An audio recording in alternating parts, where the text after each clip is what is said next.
Nicolas, cela fait à peine plus de 48 heures qu'Agnès Buzyn est candidate à la mairie de Paris.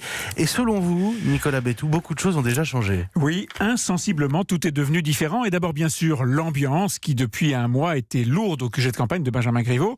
Son début de campagne raté pesait sur le moral des équipes. Et puis, les relations exécrables entre l'ex-candidat En Marche et Cédric Villani mettaient de l'électricité dans l'air. Bon, ça, c'est du passé.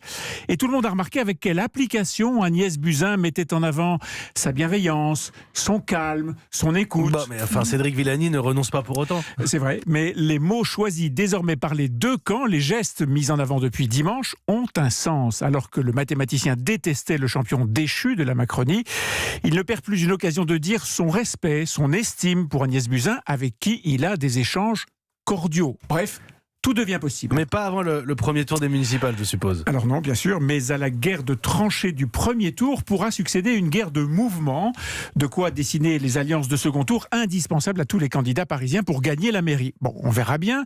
En attendant, le changement de climat apporté par l'irruption d'une nouvelle tête dans la campagne rejaillit aussi sur les autres candidats. Sur Anne Hidalgo, par exemple, ce n'est plus elle qui fait l'agenda de la campagne électorale. Or, et c'est un point qui avait été parfaitement théorisé par Nicolas Sarkozy, pour gagner une campagne, il faut dominer l'agenda, il faut imposer les thèmes, il faut faire en sorte que le débat tourne autour de votre personne, de votre projet. C'était le cas jusqu'à présent pour Anne Hidalgo. 170 000 arbres, des forêts urbaines, une politique anti-voiture, tout cela crée de la polémique, bien sûr, mais c'est elle qui en décidait les codes.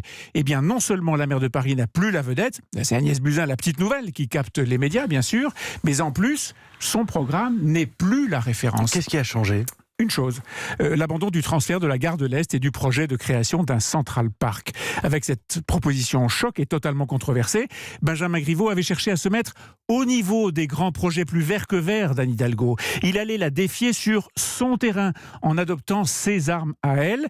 Agnès Buzyn fait l'inverse. Elle abandonne tout ça. Elle promet de se recentrer sur la vie au quotidien, la propreté, la sécurité, les déplacements, le logement. C'est exactement le terrain qu'avait d'ailleurs choisi Rachida Dati.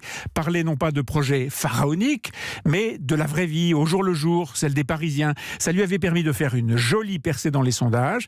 Bon voilà, on est entré dans le dernier mois de la campagne, là où les choses vont commencer à se cristalliser.